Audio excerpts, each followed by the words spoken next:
إنه من سليمان وإنه بسم الله الرحمن الرحيم.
Jangan minta foto. Foto itu yang kedua ketiga, tapi tujuan pertama adalah cari nasihat, cari berkat daripada ulama tersebut, ustaz tersebut, syekh tersebut. Kalau kita mendengar ulama dari Palestina yang mungkin bilang, ya ustaz foto, ya jangan seperti itu. Ini dicontohkan oleh para sahabat ketika bertemu Nabi, minta nasihat, minta wasiat supaya manfaat dunianya, agamanya, dan mendekatkan pada Allah Subhanahu wa Ta'ala. Inilah salah satu adab ketika kita berjumpa bertemu dengan para ulama. Maka ketika seorang ulama tersebut meminta wasiat kepada Nabi, jawabnya Nabi adalah la takut, janganlah kamu marah. Simpel, ini wasiat Nabi sangat simpel, la takut, janganlah kamu marah. Maka faktornya irama, si lelaki ini karena Allah rajul mengambil wasiat, si lelaki ini mengulang-ulang permintaan. Setelah jauh dan menghilangkan takut, janganlah kamu marah. Lelaki ini merasa kurang puas. Dikatakan ka'annahu lam yamna bi qauli sallallahu alaihi wasallam takut. Lelaki tersebut ini tidak terima dengan jawaban daripada Nabi. Cuma wasiatnya cuma satu hal, janganlah kamu marah. Ya Rasulullah, saya ini minta wasiat kepada jenengan, kepada antum, untuk wasiat yang lebih besar, yang lebih manfaat, yang lebih lagi. Tapi jawabnya antum ya Rasulullah hanya la takut, jangan marah. Saya minta lagi ya Rasulullah, maka jawaban Nabi la takut. Bahkan ada satu riwayat mengatakan perkataan ini diulangi sebanyak 3 kali. Jadi minta wasiat jawab Nabi jangan marah. Minta wasiat lagi ya Rasulullah jangan marah. Minta wasiat lagi yang ketiga jangan marah. Ini simpel. Hadirin hadirat Allah, simpel. Nabi itu dikenal dengan jalur perkataan. Karakternya ini sedikit tapi banyak dan maknanya luas. Kita bahas. Kenapa Nabi ketika berwasiat dengan yang lain cuma satu kali bahkan diulangi 3 kali? Hal ini menunjukkan bahwasanya tadbirul lisan al-amuniha wa amuniha adalah satu peringatan kepada si yang bertanya bahwasanya wasiatnya Nabi ini sangat agung, sangat merata manfaatnya, sangat umum manfaatnya. Ketika dekat orang kalau sudah tidak marah ini, itu akan bisa menarik manfaat yang besar dan menolak kerusakan yang besar. Ya, coba perhatikan. Orang itu kalau marah, bagaimana sikapnya? Bagaimana efeknya? Bagaimana rautanya? Dikatakan dalam satu keterangan ulama bahwasanya marah ini adalah satu alat besi, satu cap daripada rantai jahanam yang diletakkan oleh Allah SWT dalam hati manusia. Alat marah itu tidak boleh perhatikan.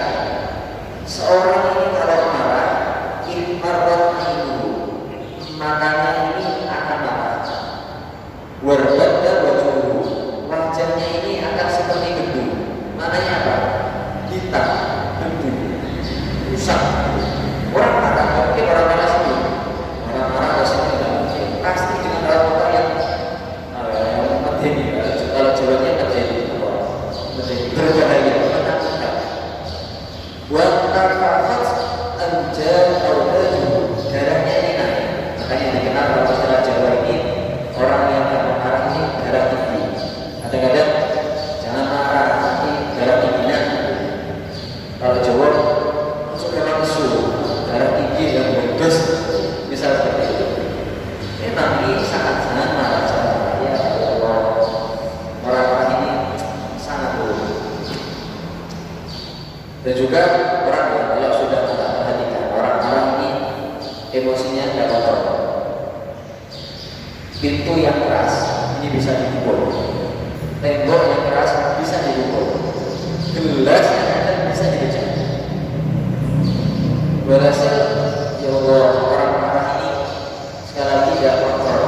Karena dikatakan oleh ulama ini marah ini daripada syaitan. Syaitan ini daripada api. Dan cara memadamkannya adalah dengan air. Maka ketika kita marah, salah satu obatnya adalah kita menghentikan. Baik. Berhasil perhatikan dari hadis tadi, Nabi mengulangi wasiat jangan marah ini sebanyak 3 kali.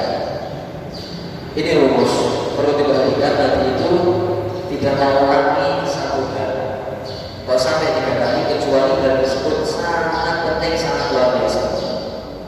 Ya Pak, kalau antum minta nasihat kepada Ustaz, saya minta nasihat, sabar. Nasihat yang lain Ustaz, sabar. Minta sabar lagi Ustaz, sabar. Ya Pak, kita mungkin marah, tapi tidak. Kalau Nabi memberi nasihat mesti sudah yang paling utama, maka diulangi 3 kali. Ada itu satu hadis mengatakan, "Ma qasama min shadaqatin bal yastad. Tidaklah berkurang satu harta daripada sedekah kecuali akan bertambah. Nah, Nabi ini mengulangi sebanyak 3 kali. Maknanya apa? Berarti sedekah ini adalah satu hal yang luar biasa. Dan mungkin sekali lagi rumusnya, dan mungkin Nabi ini mengulangi satu perkara kecuali hal tersebut sangat luar biasa. Itu yang terjadi dulu para sahabat ketika meminta. Ini satu contoh adalah Sayyidina Abbas, paman daripada Nabi Muhammad SAW. Beliau ketika berjumpa kepada Nabi, beliau mengatakan, "Alimni du'aan ya Rasulullah." Ya Rasulullah, ajarkan aku satu doa. Sayyidina Abbas meminta kepada Nabi untuk satu doa. Apa doa Nabi? Sanilraha al-afiyah. Baik pamanku, mintalah kepada Allah al-afiyah, sehat wal-afiyah. Setelah bicara tersebut, Sayyidina Abbas merasa tidak puas, masih kurang. Fa'ala Abbas bi'irah. Maka Sayyidina Abbas terus mengulangi permintaan kepada Nabi. Merasa kurang, masa bertemu Nabi minta doa cuma doa sehat. Maka diulangi berkali-kali. Maka apa jawab Nabi? Ya Abbas, ya anak Rasulullah, wahai Abbas, wahai paman Rasulullah, salillah dan afiat di dunia dan akhirat. Mintalah kepada Allah sehat afiat di dunia dan di akhirat. Karena kalau kita afiat di dunia dan akhirat, kita pulas maka sesungguhnya kamu ketika kamu diberi oleh Allah sehat afiat di dunia dan di akhirat, maka akan diberikan setiap daripada kebaikan. Ya Pak, kita ini hidup kalau merasakan rasanya tidak enak. Kita pemuda mungkin masih merasakan sehat, makan sate oke, makan daging kambing oke, makan daging ayam oke. Ya apa kalau yang tua, yang asam urat, yang kolesterol, yang itu. Makanya sehat ini nikmat yang paling luar biasa. Ya apa kita makan ketika kita pahit, mulutnya rasa pahit. Sate yang tadinya tidak jadi enak, yang manis tetap pahit, yang pahit tambah pahit. Makanya sehat ini adalah satu perkara yang luar biasa. Kalau sudah kita diberi, kita sudah mendapatkan kebaikan yang luar biasa di dunia dan di akhirat. Masya Allah. Inilah Nabi memberikan suatu perkara yang sangat utama. Juga ada satu contoh, salah satu sahabat dulu pada zaman Nabi, ketika bertemu kepada Nabi, beliau mengatakan, "Nabi amalan ini al-jannah." Ya Rasulullah, ajarkan aku satu amal yang bisa memasukkan aku kepada surga. Inilah, ini apa ya? Sahabat itu yang dipikirannya, tujuannya, visi misinya itu adalah ingin masuk surga. Ketika bertemu kepada ulama, tujuannya minta amalan untuk bisa masukkan kepada surga. Ya apa sebagian berdinas, sebagian manusia ketika bertemu Ustaz Fulan, Syekh Fulan, apa yang diminta? Ya Ustaz, minta amalan, ingin cepat kaya, tapi amalnya sedikit. Ini kebanyakan manusia. Ya, di mana sih Ya wajar, tapi inilah visi-visi mereka para sahabat, tujuan mereka orang dulu, para ulama-ulama yang sudah nafsu ini tertunduk, tujuannya adalah surga, surga dan surga. Kalian ini nomor sekian. Maka ketika bertemu kepada Nabi, minta satu amal yang bisa masukkan kepada surga. Oh, apa jawab Nabi? Takabur, jangan kamu marah. Jadi ini sulit. Ya, karena apa-apa kita diam, nah, kita dipancing oleh kita diganggu oleh tetangga, kita dilempari kotoran, kita dicaci maki. Ya, apa kita bisa marah? Kita pasti marah. Tapi contoh Nabi, lihat Nabi ketika dakwah, ketika datang. Kalau zaman sekarang para ulama penceramah berbalik di mana-mana, datang disambut, disiapkan air, disiapkan makanan, bahkan maaf, sebagainya. Kalau Nabi itu mudah orang, dilempari kotoran, dilempari kerikil, dicaci maki, difitnah, habis sihir. Sekarang makanya takabur, ya rumusnya kalau antum semakin masukkan takabur, jangan mudah marah.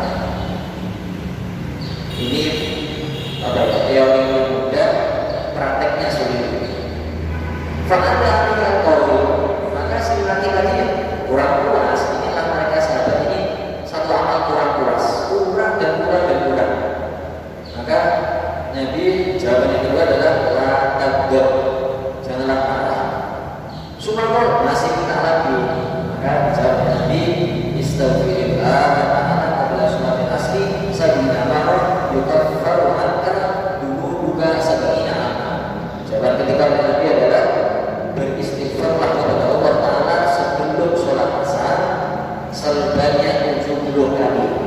Maka fadilahnya adalah dosa akan diampuni oleh Allah SWT sebanyak selama 70 tahun.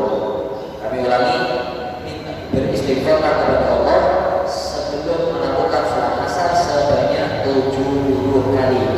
Maka fadilahnya adalah dosa akan diampuni selama 70 tahun. Jadi orang ini luar biasa. Dia berkata seperti ini, ya Rasulullah, nah kalau saya tidak punya dosa selama 70 tahun, luar biasa. Kalau saya tidak punya dosa selama 70 tahun, atau tidak ada 70 tahun, maka raja ini diufaru ibunika, maka akan diampuni untuk ibumu. Kalau mana ada ini luar biasa keluarganya. Ibu saya tidak punya dosa 70 tahun, ibu saya ini kalau tidak punya dosa sama sekali. Olah di abika, maka untuk ayahmu. Olah mana ada ya Rasulullah, ayahku pun juga tidak punya dosa. Ini keluarga yang full total, 24 jam seumur hidupnya total, tidak punya dosa lagi dengan dia hilang.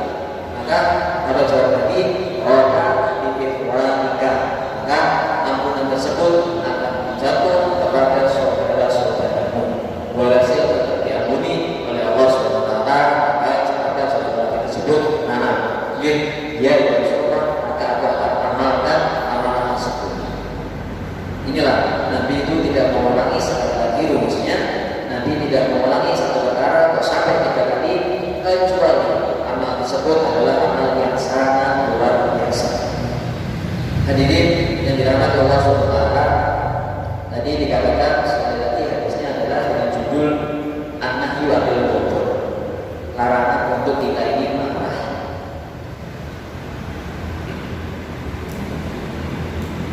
Marah ini ada yang sesuai dengan agama, ada yang tidak sesuai dengan agama.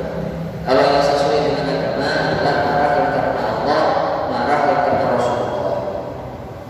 Akan tapi marah yang satunya adalah marah yang karena hawa nafsu, marah yang timbul karena tujuan kita diri sendiri, ingin balas dendam atas hak kita sendiri. Nabi itu kalau marah tidak pernah marah kecuali karena Allah dan karena agama dan lain sebagainya. Ada satu keterangan mengatakan yang Nabi mengatakan satu dosa, kalau dosa tersebut sebab hak Nabi tentang hak daripada Allah Subhanahu wa taala, lam yakun ahadun biqadri. Dan ada seorang pun yang mampu untuk menahan marah daripada Nabi. Ini kalau marahnya karena Allah kepada agamanya Allah Subhanahu wa taala. Baik. Kita berbicara masalah obat daripada marah. Ya, tadi dikatakan kalau kita ini tidak boleh marah, tidak boleh marah. Terus apa obatnya? Apa solusinya? Jangan aku ngomong cuma jangan marah, tapi bagaimana obatnya? Nah, ini caranya. Ada obat yang mencegah, ada obat yang menahan. Sama ketika kita sakit itu, coba dicek kepada dokter. Itu pasti obat pertama itu sementara mencegah dulu, mengatasi dulu. Ketika lambat laun akan ada obat yang sudah mengangkat daripada penyakit. Jarang obat ini langsung bisa mengangkat penyakit tersebut. Pasti bertahap, mencegah dulu baru menangani. Ada orang kalau punya sifat bodoh, punya sifat marah, ini juga ada obatnya. Pertama adalah menahan. Dikatakan keadaan berdasar dan orang kali ini fasih berbicara bikot berkini berkat ilmu. Obat untuk mencegah daripada marah adalah dia ingat apa akibat, apa yang akan terjadi, kerusakan apa yang terjadi ketika dia marah. Ya apa diiling, ya Allah, kalau saya marah nanti gelas pecah, nanti kalau saya marah pintu saya pukul, kalau marah di masjid kaca masjid saya pecah, dan nanti marah tanggung jawab kepada pengurus. Ya apa? Ini diingat-ingat, dan juga diingat-ingat juga masalah keutamaan kalau orang ini menahan marah, kalau orang ini lama, kalau orang ini menahan emosinya. Ini diingat-ingat. Nanti kita bahas di akhir. Itu obat untuk daripada menahan marah. Kalau sudah tertanda, masuk di dalam masa obat mengangkat, mencabut daripada sifat marah tersebut. Apa caranya? Taat mendengar dari wayatadilah bintang wayastailu billahi minasyaitonir rajim wayasiru awiyatawakal. Ketika kita sudah marah atau mungkin sudah timbul efek marah, caranya adalah mengingat atau mungkin berpindah dari tempat tersebut dan berlindung kepada Allah daripada syaitan. Mungkin bisa mendapatkan a'udzubillahi minasyaitonir rajim. Jadi marah sudah terpancing emosi itu masuk a'udzubillahi minasyaitonir rajim. Nanti dikira mau ngelak dan mungkin bisa diatasi mandi atau mungkin yang rawat berwudu. Nah, tadi kan dikatakan kalau marah ini daripada syaitan ini daripada api. Kita ini kalau ada api cara mendekat tidak ada yang lain kecuali dengan air. Maka kalau kita sudah emosi kita tidak bisa kita wudu. Maka ini sifat kalau kita marah. Kalau mungkin kita berdiri, caranya adalah duduk. Kalau kita sedang duduk, caranya adalah kita tidur berbaring. Kalau kita sedang berbaring, kita bisa terkurang, bisa dengan berbaring. Kalau tidak bisa, wudu. Kalau tidak bisa, mandi. Kalau tidak bisa lagi, jemur saja, renang saja. Yakin marahnya selesai. Ya, kita masak marah. Ya wes, itu caranya wes. Insya Allah itu menentukan dan masa setelah bahasa buyut dapat marah. Insya Allah ini cara daripada para ulama. Bahkan ada ini cara yang dikatakan cara paling kuat dalam mencegah mengangkat daripada marah adalah at-tauhid al-hakiki. Sifat tauhid secara hakikat yaitu apa? Kita meyakini bahwasanya la ilaha fil wujudi illallah. Tidak ada pelaku perbuatan pencipta menggerakkan seluruh alam semesta ini secara hakikat kecuali Allah SWT. Ya, kita ini sadar kalau mungkin teman ini yang mancing kita, ada tetangga yang mencaci kita, ada orang lain yang mungkin sengaja meneror kita, memusuhi kita, memancing emosi kita. Tidak lain semuanya adalah pergerakan daripada Allah SWT.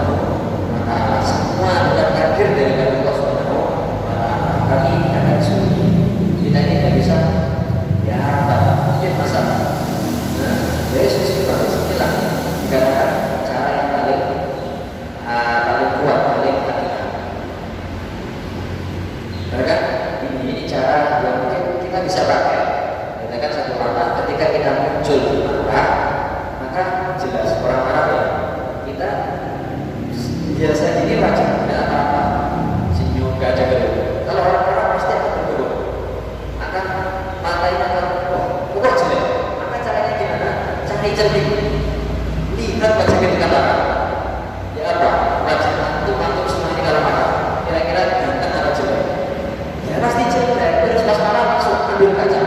Jadi mungkin ya mungkin ini kemana-mana kita ambil bawa kaca. Nah, ketika marah langsung ambil kaca, ngaca. Ya Allah, saya jelek sekali. Mungkin pasti dia jadi marah. Yakin. Terus kita ini kan malu kalau jelek. Apalagi perempuan ini mau tidur, kok kaca jelek dong. Ini mau keluar acara ini pasti mandi dulu, make up dulu, lama banget. Pengen wajahnya yang paling bagus. Karena kalau orang marah ini wajah pasti sangat jelek. Maka ya ini orang bisa saja memikirkan cara seperti ini. Inilah obat-obat beberapa obat daripada orang ketika marah, ada yang mencegah, ada yang mengangkat. Sedikit satu cerita, daripada mereka marah ulama terdahulu, bagaimana mereka ini menahan marah mereka. Dikisahkan satu ulama, beliau punya satu pembantu. Beliau pembantunya, pembantu sini, ya sahabat bantu. Nah tugasnya adalah disuruh buatkan aku kopi. Kalau kita mungkin kopi, kalau dingin, kalau seperti ini kita dingin, yang cocok adalah kopi atau mungkin teh yang ketahuan dingin. Maka dibuatkanlah. Ketika sudah sampai, sudah mau diberikan kepada tuannya ini, seketika pembantu tersebut panas, tergelincir, jatuh, terpleset.